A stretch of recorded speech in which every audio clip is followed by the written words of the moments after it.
Bonjour Nada, merci de me rejoindre dans ce podcast. Donc l'idée c'est Salut Jeff. d'échanger avec toi, salut, d'échanger avec toi sur le sujet des agents, du copilote, un peu tout ce qui nous anime en ce moment. D'ailleurs, j'ai vu que tu étais pas mal actif sur ce sujet, sur LinkedIn notamment. Donc pour commencer, je te propose de te présenter. Qui es-tu? Parle-nous un peu le tour de ton expérience passée, ce que tu fais maintenant. Salut Jeff, merci de m'avoir. Alors, effectivement, Nada Brisville, donc moi, ça fait une dizaine d'années que je suis dans l'environnement Microsoft. J'ai travaillé chez Microsoft avant pendant 7 ans. J'ai toujours travaillé sur la partie Power Platform, donc c'est la plateforme low-code de Microsoft. Pendant très très longtemps sur la partie applicative, sur les workflows, les automatisations avec Power Automate, et puis très vite sur la partie Power Virtual Agent, qui, vous allez le comprendre, est un peu l'ancêtre de Copilot Studio. Et ça fait maintenant 1 an et demi que je suis à mon propre compte, je suis freelance, donc j'accompagne les clients dans la mise en place d'agents IA, donc pour étendre l'usage de Copilot, et puis prendre aussi en main la gouvernance de ces agents, parce qu'on va sûrement en parler, mais du coup, c'est un point très très important avec la multiplication des agents, de savoir comment les sécuriser, comment garder un œil sur tout ce qui est créé dans dans l'environnement de l'entreprise. Donc voilà, c'est mon quotidien aujourd'hui, c'est les agents IA. Super. Sur quelle région du coup? Alors Toute moi, la je France? suis proche Luxembourg, donc Ouais. j'adresse un petit peu le marché luxembourgeois et beaucoup le marché français, parce que le marché français, il est quand même beaucoup plus avancé que le marché luxembourgeois. Mais voilà, je suis un petit peu entre les deux. Je donne beaucoup de cours notamment et de formation au Luxembourg, et je fais plus de delivery que de formation en France. Et tu reviens, je crois, d'une conférence au Luxembourg. Un peu, Absolument, toujours. Ouais. c'est la conférence communautaire française d'ailleurs qui a été créée principalement en France, mais maintenant c'est un peu partout dans le monde, ça a été généralisé. Mais on essaie de faire 2 grandes conférences au Luxembourg qui s'appellent l'AMP pour Azure Microsoft Power Platform. Et l'objectif c'est juste de parler un petit peu de tout ce qui arrive parce que l'innovation maintenant côté Microsoft c'est à un rythme tellement effréné Mm. qu'il faut vraiment suivre. Au début, on faisait une conférence par an, mais on s'est rendu compte que ça va tellement vite qu'il faut en faire plus. Et maintenant, même entre 2 conférences par an, généralement au début d'année et en fin d'année, on fait aussi des meet-up, histoire de voilà, parler un petit peu des usages, ce qui fonctionne pas, comment adresser certains sujets et juste répondre aux questions des personnes qui, des fois, ont des questions assez basiques et veulent juste discuter avec des experts. Super. En parlant de questions assez basiques, c'est quoi un agent? Parce que j'entends ce mot un peu partout maintenant, mais pour toi, c'est quoi? Alors, un agent IA, en fait, on va le décupler en 3 différentes typologies d'agents. Un agent, ça peut être déjà ce qu'on appelle un agent RAG. Donc, pour ceux qui sont un petit peu dans le milieu, vous avez déjà dû entendre ce mot-là, RAG, pour Retrieve Augmented Generation. C'est globalement euh, une très bonne instruction système copilote qu'on va packager dans un endroit dans laquelle on va donner des knowledge. Donc, on peut voir ça un peu comme une espèce de grosse librairie qu'on va donner à un système. Et lui, en fait, à chaque fois qu'on va poser une question, il va se contenter de ça. Il va aller chercher la bonne information, une ou plusieurs informations. On peut dire que dans cette librairie, il va aller chercher l'info dans une dizaine de bouquins. Et il va prendre ça, il va le travailler à sa manière et aussi par rapport à ma requête et il va me faire une réponse. Donc c'est retrieve, augment, il va augmenter la réponse et il va me générer une réponse. Ça, c'est les agents un petit peu classiques. C'est là les agents qui sont très très bons pour aller me générer une information. C'est la plupart des cas d'usage qu'on va trouver aujourd'hui en entreprise. Moi, je dirais entre 60 et 70%, parce qu'aujourd'hui, dans les entreprises, ils ont déjà beaucoup de documents, d'informations. Il faut juste les rentabiliser. Et donc, c'est ce qu'on met en place. Donc ça, c'est les typologies d'agents qu'on va appeler les Retrieve Agents. Après, Ok. on a ce qu'on appelle les Task Agents. Donc là où le premier typologie d'agent, c'est un peu le cerveau, il va raisonner, il va nous dire en fait ce qu'il a trouvé, il ne peut rien faire. Donc à un moment donné, si on veut aller jusqu'au bout de la démarche, on va lui dire, OK, maintenant tu m'envoies ça par mail ou alors tu vas le publier dans un canal Teams, peu importe, on va faire quelque chose. Là, ça demande des outils. Et pour ces outils-là, en fait, on va lui donner des tools, donc l'envoi de mail, la mise à jour d'une fiche client, etc. Et donc là, on passe sur une autre typologie d'agent qui s'appelle les task agents. Non seulement il a le cerveau, mais il va aussi avoir les mains. Il Et peut la agir. Ouais. troisième typologie d'agent, hein, J'ai dit, ouais, il peut agir sans qu'on lui demande quoi que ce soit, e- limite. exactement, exactement. Il agit en plus de la réflexion. Et la troisième typologie d'agents, donc là on est vraiment sur le level un petit peu au-dessus, c'est les agents autonomes. Sur les deux premières typologies d'agents, c'est toujours à l'utilisateur de poser la question, d'aller le prompter pour lui dire quoi faire, etc. Il peut raisonner, il peut aller jusqu'au bout, mais c'est quand même l'utilisateur qui initie l'interaction. Au niveau du dernier, il va être autonome. Donc, c'est-à-dire qu'il va se déclencher de manière autonome, soit à l'écoute d'un événement. Donc, on reçoit un email, on a une liste SharePoint qui se met à jour, des choses comme ça. Ben, en fait, il détecte cette activité et il va pouvoir déclencher tout un tas de process derrière. Ou alors, quand il est planifié, donc tous les lundis à 9 heures, il va faire quelque chose. Donc là, on est vraiment sur des agents qui vont être faits de manière autonome et qui, eux, vont venir nous voir quand ils ont besoin d'input de la part de l'utilisateur. Donc c'est comme ça, moi, que je l'explique. C'est les trois différents typologies d'agents en fonction de la maturité aussi de l'entreprise, de la maturité des cas d'usage. On peut Mm. commencer par un agent RAG et au fur et à mesure lui donner des tâches, etc. Et quand on voit qu'il commence à être assez bon, on peut aussi le Mm. rendre autonome. D'ailleurs, pour les cas d'usage peut-être plus personnels, c'est le premier cas que tu as mentionné, si je dis pas de bêtises, où on fait une instruction et on augmente les réponses avec les connaissances qu'il a, avec Copilot Studio Lite, enfin Agent Builder, si je ne me trompe pas de nom, c'est ça? Oui, alors je t'avoue que les premiers cas d'usage que j'ai mis en place, c'est des choses qui me facilitent la vie parce que je déteste l'administratif. Moi, étant Mm. donné que je suis freelance, j'ai beaucoup de choses à faire en top de mon activité vraiment de delivery. Et donc, le premier que j'ai mis en place, c'est un agent que j'ai appelé légal, mais globalement, c'est juste la revue de contrat. Donc, des fois, pour une petite mission de quelques semaines, on a un contrat de 30 pages à lire, à voir entre les lignes. Donc, j'ai mis en place un agent. C'est un très très bon prompt en fait que j'ai fait et pour lequel j'ai donné aussi des exemples de ce que je veux, de ce que je veux pas, etc. Et maintenant, ça me fait gagner énormément de temps où j'ai juste à lui donner les NDA, les contrats que je reçois et en un coup d'œil, je peux savoir si c'est OK ou pas et qu'est-ce qu'il faut que je Mm. négocie. Et tu as fait un petit tuto d'ailleurs YouTube à ce sujet, si on souhaite copier cet agent. Super. Absolument, absolument. N'hésitez pas à le copier et à le refaire. Ah, C'est vraiment ça. Bon, modifier deux, trois choses, hein, parce que moi, je suis des fois un petit peu chiante sur mes contrats. ouais. Donc, T'as d'autres cas que tu as automatisés de manière individuelle, on va dire, pour ton business? Ou dans ta vie euh, de tous les jours, hein, on sait jamais. Alors, dans la vie de tous les jours, pas trop. Pas Ouais. trop. C'est vraiment pour mon business où je vois le changement de mindset parce que dans la vie de tous les jours, j'utilise un peu ChatGPT Claude comme tout le monde. Mm. Mais voilà, à part me faire gagner quelques temps, c'est pas là où ça va vraiment changer mon activité. Par contre, dans le suivi des clients, dans le suivi des missions, dans le suivi de ma capacité, de ma charge, etc., finalement, on se retrouve à faire ça tout le temps. Et en fait, si on veut avoir une activité saine, il faut tout le temps mettre à jour en fait ce genre de choses. Enfin, Mm. vous le savez, même dans n'importe quelle entreprise, il faut, si on veut s'assurer qu'on a une bonne relation avec les clients, etc., faut se mettre, voilà, faut avoir une activité saine et pouvoir mettre à jour le CRM, des choses comme ça. Et ça, c'est quelque chose que je déteste faire. Mais je sais que Bah, c'est important. tout de l'administratif qui est essentiel et répétitif, comme tu dis. Exactement, exactement. Donc ça, c'était l'une des premières vidéos que j'ai mis dans mon YouTube et vraiment, c'est quelque chose que j'utilise, de juste avoir tout le temps mon interface, mon petit agent à côté, de lui dire quand il y a des missions, quand il y a des updates sur des missions, quand c'est une mission que j'ai gagnée, que j'ai perdue, etc. Et j'ai juste à lui parler de Mm. manière plus naturelle. D'ailleurs, j'utilise même plus le clavier pour parler à mon IA. Ok. J'ai vraiment juste la partie voix. J'ai gagné celle-là, j'ai perdu celle-là c'est finalement avec tel TJ, etc. Et vraiment, Ouais. ça me change la vie. De ton téléphone ou du PC? Parce que je crois qu'il y a quelques limitations des fois du téléphone. Je l'utilise pas sur le téléphone. Sur le téléphone, PC. je peux utiliser ma voix, mais c'est la partie de transcription. Donc en fait, il transcrit ce que je dis. Ouais. Mais par contre, sur la partie PC, en fait, j'utilise Whisper Flow. Je sais pas si tu connais. Non?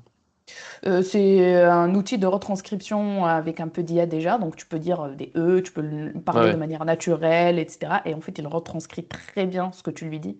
Et j'utilise plutôt ça. Pour des comptes rendus de réunion ou des notes rapides, etc., quoi. Exactement, exactement. Et donc, du coup, j'ai l'impression, même si je suis seule en freelance, j'ai l'impression d'avoir des collègues, parce que du coup, je parle tout le temps. À qui elle parle? Moi, je t'avoue, je fais ça dans le ChatGPT, après je copie-colle le texte, parce qu'il est assez bon, ChatGPT, sur le modèle capturer la voix, transcrire, là où d'autres te mettent des mots que t'as pas dit, ouais. Bah, je C'est vrai. testerai celui-là, écoute. Super. Et en termes de projet client, ça a donné quoi, du coup, c'est tout cet écosystème agent? Écoute, j'en ai mis en place 3 ou 4 en production. Après, bon, on en a fait plein où c'est resté un petit peu au stade de POC, hein, Hmm. comme un petit peu partout. Il y en a 2 notamment dont je peux parler, mais sans citer le client. Et Pas de d'ailleurs, souci. j'en ai fait aussi. Moi, je parle beaucoup aussi de ce qu'on a fait comme ça. Hmm. Les personnes autour, enfin, ça peut aider aussi la communauté. Le premier, c'est pour un acteur de santé où je leur ai mis en place d'ailleurs, c'était un système multi-agent, c'était pas forcément qu'un agent, qui permettait en fait de donner une bonne analyse des spécifications fonctionnelles qu'ils recevaient de la part de leur métier, etc. Ça permettait de les retranscrire en use case en fait, et puis les mettre directement dans Jira. Plutôt une Et boîte qui donc fait du c'était vraiment logiciel, du coup, j'imagine. exactement, Ok. exactement. En fait, c'est une équipe qui fait de logiciels au sein d'un acteur de santé. Ok. Donc en fait, c'était vraiment du coup devenu le bras droit de business analyst qui Hmm. lui du coup venait juste revoir un petit peu quels sont les UC qui ont été sortis. Il les rechallenge. Et d'ailleurs, c'était même super intéressant parce qu'au-delà du fait que ça lui faisait gagner du temps pour vraiment les mettre dans les bons formats, tu sais, quand on est dans la méthodologie Scrum, il faut vraiment suivre les bons formatages, etc. Ben, il y avait des fois des choses qu'il n'avait même pas vraiment vues, vu qu'il utilisait des modèles avancés de reasoning, bah, des fois, ça détectait en fait des incohérences entre bah, différentes spécifications, etc. Et ça Hmm. permettait d'aller vraiment beaucoup plus loin au niveau de l'analyse, au-delà du fait que ça lui faisait gagner du temps. De Donc ça, respecter le c'était... format Scrum et tout, ouais, c'est génial ça, pour avoir un peu pratiqué dans ce domaine-là, 400 user stories. Et C'est en ça. termes de temps gagné, s'il n'y avait pas eu cet agent, enfin, tu as des métriques un peu, s'il n'y avait pas eu cet agent, comment ça aurait été remplacé, on va dire? Alors, ce que le client m'a dit, c'est que il avait prévu 6 mois Hmm. parce que c'était un très gros projet, hein. Il avait prévu 6 mois, ne serait-ce que pour étudier toute la partie spécification fonctionnelle et le retranscrire dans les bons formats, etc. Et vu la vitesse qui a été analysée sur les premières semaines de la mise en place de cet agent, on pouvait diviser en fait ça par 5. Mhm. Ok, super, c'est déjà un bon gain. Et est-ce qu'il y a eu des couacs, comme tout projet informatique, il y a peut-être des couacs à un moment donné? Qu'est-ce que tu as un retour d'expérience là-dessus, de soucis rencontrés? Totalement, toujours. Il y a toujours des couacs. Hmm. Donc effectivement, le premier, bah, c'est le fait de vouloir mettre en place l'agent sans qu'il y ait la gouvernance Power Platform à la base. Donc en fait, quand je suis arrivée chez ce client, bah, il connaissait un petit peu la Power Platform, etc. Mais tout était dans l'environnement par défaut. Il n'y avait pas vraiment une stratégie d'environnement, etc. Et donc, bah, ils avaient tout créé et ils ont fait appel à moi une fois que ça a été créé, juste pour revoir un petit peu l'agent et être sûr que ça a été fait dans les bonnes pratiques avant de le déployer. Bon, bah, du coup, rien n'a été fait dans les bonnes pratiques, hein, tu l'auras compris. Hmm. Donc, on a pris un petit peu de temps au début du projet, vraiment pour mettre en place cette gouvernance, pour mettre en place les bons pipelines, etc., avant de remettre en fait l'agent dans les bons environnements. Et c'est généralement ça qui prend le plus de temps. Dans le but de déployer de manière plus professionnelle, dev, pré-prod, prod, c'est ça? Exactement, exactement. Ok. Et puis juste de suivre les bonnes pratiques pour que ça puisse évoluer aussi dans des bonnes conditions. Hmm. Et par Euh, rapport à la qualité de données, j'imagine qu'on cible des specs, mais est-ce qu'il y a du retravail autour de ça? On entend que la qualité des données, c'est important avant de commencer tout ce qui est IA. ouais, alors là, j'ai eu beaucoup de chance parce que c'était incroyablement qualitatif. Mhm. Franchement, les spécifications étaient très très bien documentées. C'était bien bien bien fait. Et à chaque fois, bah, du coup, l'agent il répondait très bien parce que la qualité des specs était là. En fait, toutes les données étaient déjà dans Confluence. Toutes les spécifications étaient bien documentées, etc., avec la bonne hiérarchie dans Confluence. Donc, il arrive très bien à trouver toutes les bonnes informations. Donc là, on a eu beaucoup de choses là-dessus. Sinon, généralement, effectivement, rien que le cleaning de la data, ben, ça peut prendre une très, très grande partie du projet. Ok. Donc là, ça a pris combien de temps ce projet de bout en bout pour toi et du client? Alors, ça a pris 6 jours, hein. Mhm. Mais c'était 6 jours très très intenses. Ouais. Et après, il y a eu quelques jours en plus après pour la partie documentation, accompagnement, usage. Mais sur le vrai vrai développement, ça a pris 6 jours. Et effectivement, autre point qui a été intéressant, c'est qu'au début, tout a été mis dans un seul agent. Au moment où on a fait appel à moi, voilà. Et on s'est rendu compte qu'en fait, l'agent ne savait pas répondre très bien parce qu'il avait trop d'informations, trop de prérequis. Et donc, c'est là où on s'est dit, OK, là, il va falloir le splitter en un orchestrateur et plusieurs agents. Donc, un qui va déjà comprendre les spécifications, pouvoir poser des questions sur ce qu'il n'a pas compris, etc. Et un qui reprend la main quand tout a été bien expliqué pour tous les travailler en user stories et derrière aller faire appel à l'outil pour les mettre directement dans Jira. Mais sinon, ça faisait un peu un agent, désolé Pour pour tout. l'anglicisme, mais Ouais. overwhelmed. Et du Ouais. coup, bah, il Ça marchait répondait pas. pas comme il fallait. Ok. Est-ce que tu as d'autres cas clients à nous partager ou retour d'expérience? Alors, j'ai d'autres un petit peu plus petits, c'est des cas d'agents RAG. Vous vous souvenez, la première typologie d'agents. Ouais. Ça, c'est typiquement tout ce qui est IT, RH, j'en ai mis pas mal en place. Là, bah, comme tu as dit, c'est généralement la partie data qui prend le plus de temps. Mhm. J'en ai eu un qu'on a mis en place pour 1200 personnes. Et là, bah, j'étais impressionnée parce que le SharePoint était maintenu par une personne qui connaissait absolument tout. Et du coup, c'était ma référente sur ce SharePoint-là. Et en fait, au fur et à mesure qu'on met en place l'agent, généralement, les agents RAG, c'est pas très compliqué, hein. On le plug à la knowledge source, on voit comment il répond et on affine. Et là, on a pu se rendre compte au fur et à mesure que, vu ses réponses, il y avait des choses sur lesquelles il hallucinait. Et donc, forcément, c'est pas forcément l'agent lui-même ou les instructions qui sont pas bonnes, c'est que la donnée, elle est pas bonne ou elle est pas existante. Et Mhm. donc, du coup, c'était un travail main dans la main avec la personne qui est responsable du SharePoint RH chez ce client-là pour dire, OK, là, on l'a pas. Euh, alors, soit on va mettre en place l'information, par exemple, sur tout ce qui est paie, etc. Ils n'avaient pas les informations sur la paie et ils se sont rendus compte que les utilisateurs aient posé beaucoup de questions plus sur la paie que sur finalement les processus RH en tant que tels. Ouais. Et donc, ils ont dû travailler en speed pour mettre en place bah, les informations. Quand est-ce que je suis censé être payé? Est-ce que je peux avoir une avance de paye? Des choses comme ça qu'ils n'avaient pas du tout anticipé. Mhm. Et combien de questions tu prépares pour tester l'agent, on va dire, parce que là, pour 1200 personnes, on peut en avoir beaucoup des questions. À quel moment on se dit, voilà, c'est que cet agent est prêt pour la production, quoi. C'est quoi les étapes et comment tu mesures ça, ouais. Alors, généralement, ce qu'on fait, c'est que on essaie d'avoir un groupe pilote, donc qui soit représentatif de l'entreprise, donc le plus diversifié possible. Ces personnes-là, ils vont être un peu responsables de cette première version bêta de l'agent, et c'est-à-dire qu'il faut qu'ils la testent régulièrement et qu'ils nous notent en fait les tests. Ce qui nous intéresse, c'est la question, la réponse, mais aussi à quel point la réponse elle est bonne ou pas. Donc c'est moi ce que j'appelle le pass rate. Donc on va se dire elle est bonne à 80-90% et à partir de quel pourcentage on se dit que cette réponse elle est bonne. Et donc au fur et à mesure qu'on la teste, on va avoir bah, au fait une qualité des réponses générales de l'agent qui va augmenter avec un espèce de score. Et on va se mettre d'accord dès le début avec le client si bah, on déploie à 80% de la qualité des réponses, 90%. Et en fait, ce qui est intéressant, c'est que c'est quelque chose qui ne finit jamais. Mm. Parce que ben, les données de l'entreprise, elles vivent. L'agent, il va vivre avec les données de l'entreprise. Et donc, il faut continuellement continuer de le tester.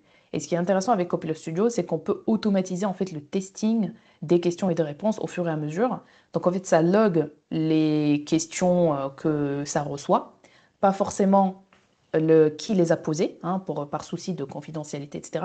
Par Mm. contre, on a les questions, on a les réponses.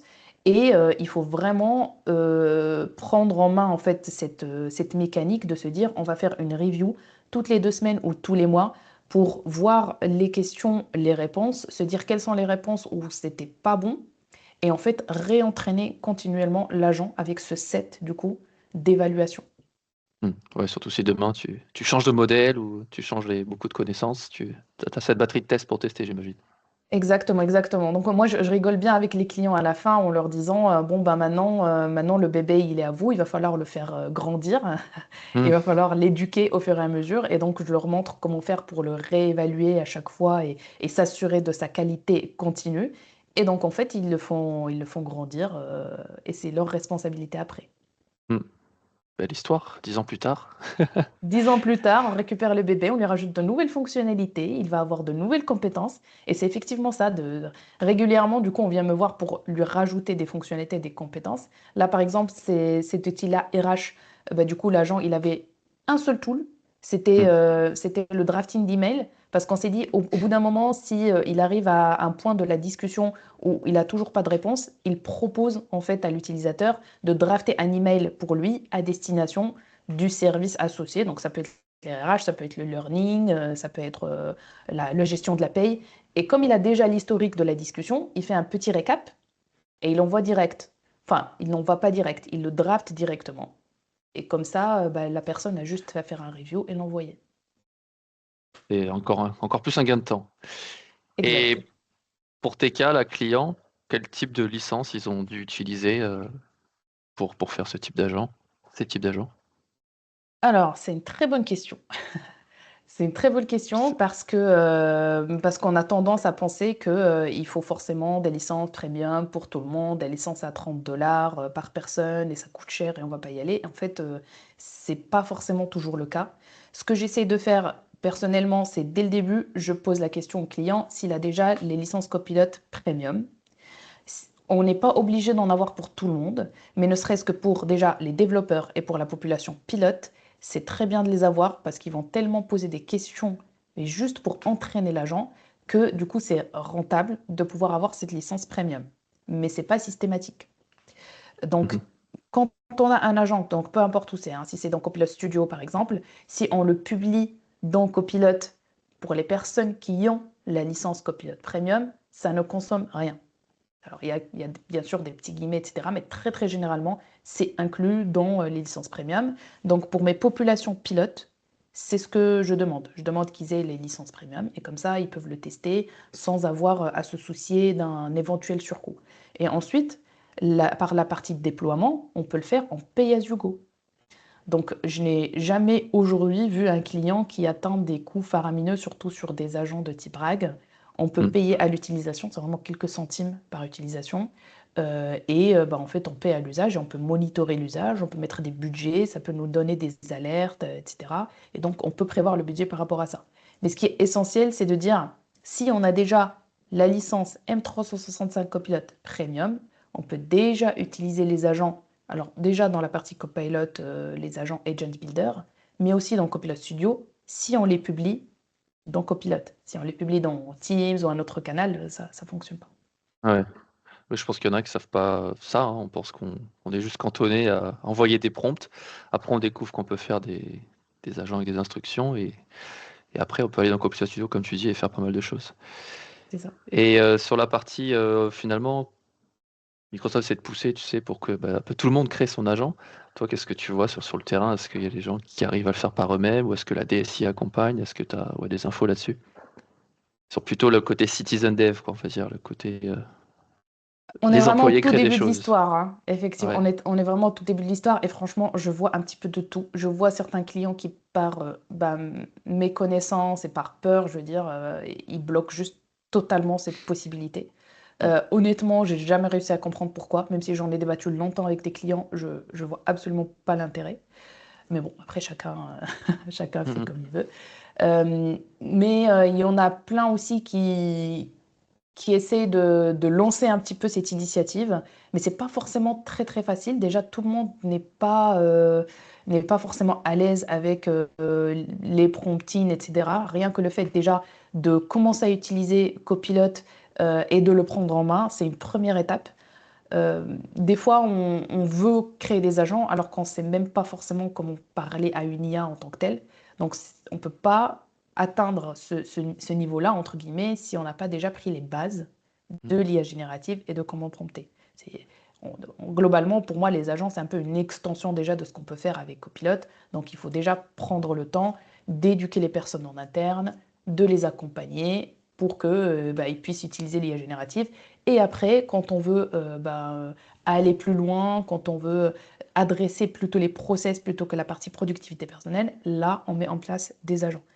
Mais pour l'instant, je ne vois pas encore d'accompagnement à l'échelle pour la création d'agents de manière généralisée au niveau de plusieurs personnes. Il y a des personnes, de par leurs compétences, par défaut, ils aiment bien faire ça, donc ils vont bidouiller, ils vont faire des choses très très intéressantes. Mais au niveau de l'IT, ils vont les découvrir par hasard, parce qu'ils ont publié les agents et l'IT s'est dit, ah tiens, j'ai un nouvel agent dans ma console d'admin, c'est qui l'a fait, et ils vont le découvrir par hasard. Hmm. Euh, Ok. Et pour conclure, bon, ça m'a donné l'idée de cette question, c'est finalement quand créer un agent versus il y a tellement d'autres choses possibles, hein, Power Automate, Forms, une vraie application développée de A à Z, tu vois. J'imagine que c'est aussi des questions que tu adresses quand on vient te voir. J'ai pas de réponse magique, Il hein, n'y a pas de Jeff. réponse. Ça dépend totalement des cas d'usage. Il y a des fois, un simple Ouais, prompt, honnêtement, il suffit. ouais. Euh, Par exemple, pour tout ce qui est veille technologique, etc., on fait un très bon prompt bien ficelé, surtout si ça ne concerne que nous-mêmes, c'est très bien. Dès qu'on commence à partager des choses et que ça devient un petit peu plus processé, donc par exemple, moi je fais partie de l'IT et on me soumet des projets. Ces projets-là doivent avoir une espèce de charte avec le besoin, le cahier des charges, etc. Ça, c'est un mini process. Je veux pas que les personnes m'envoient ça n'importe comment. Je vais pouvoir peut-être créer un agent qui va aider l'utilisateur à bien drafter ce cahier des charges et me l'envoyer. Ça, c'est un agent que je peux créer moi-même et que je peux partager avec d'autres personnes. Ça peut être qu'un agent copilote classique, hein, pas forcément copilote studio. Mais moi, je garde la main sur le process et sur l'output. C'est là où ça devient intéressant la partie agent. C'est vraiment quand on adresse vraiment les process plutôt que quand c'est pour nous-mêmes, quand c'est de la productivité personnelle, ça ne change pas grand-chose. Et après, quand on veut vraiment utiliser des agents un peu plus avancés avec des outils, là, on n'a pas forcément le choix, hein. On est obligé de passer par du Copilot Studio. Et là, ça passe à l'échelle de l'entreprise. Il faut que ça suive du coup les règles de l'entreprise, de la gouvernance. Il faut qu'on sache un minimum comment les faire. Il faut quand même qu'il y ait un minimum d'accompagnement. C'est pas très compliqué, mais il faut un petit peu d'aide au début. Il faut un petit accompagnement. Et une fois qu'on a compris comment c'est, après, ça va relativement vite. Hmm. Un agent, puis on finit à 10. C'est ça, exact. Ah, on peut très très vite être accro, hein. Ouais. Je vous préviens. Eh ben merci Nada, c'était super intéressant d'avoir vraiment de retours pratico-pratiques et terrain. Et puis peut-être Avec qu'on se plaisir, reverra à Jeff. la prochaine session pour voir un petit peu, refaire le point dans quelques mois, parce que ça évolue très vite, comme tu l'as dit au début, et on va en apprendre. Absolument. Eh bien, écoute, justement, à la MWCP, je vais parler du cas d'usage du RH, de l'agent RH qui a été déployé pour 1200 utilisateurs avec mon client. Donc Super. voilà, on Bah, je, va je aussi viendrai. recorder la session. Donc voilà, Ouais, venez tous nous voir, nous poser des et questions. venez. Et puis pour Ouais. ceux qui ne peuvent pas venir, on va recorder la session, on va la mettre à disposition sur YouTube. Ouais. Pour info, bah, c'est la conférence communautaire aussi, hein, qui fait partie de la l'AMP, qu'on fait le 23-24 juin. Donc, avec plaisir pour se retrouver en face-to-face cette fois-ci. Merci Nada. Yes, avec plaisir, Jeff. À bientôt. Ciao, ciao.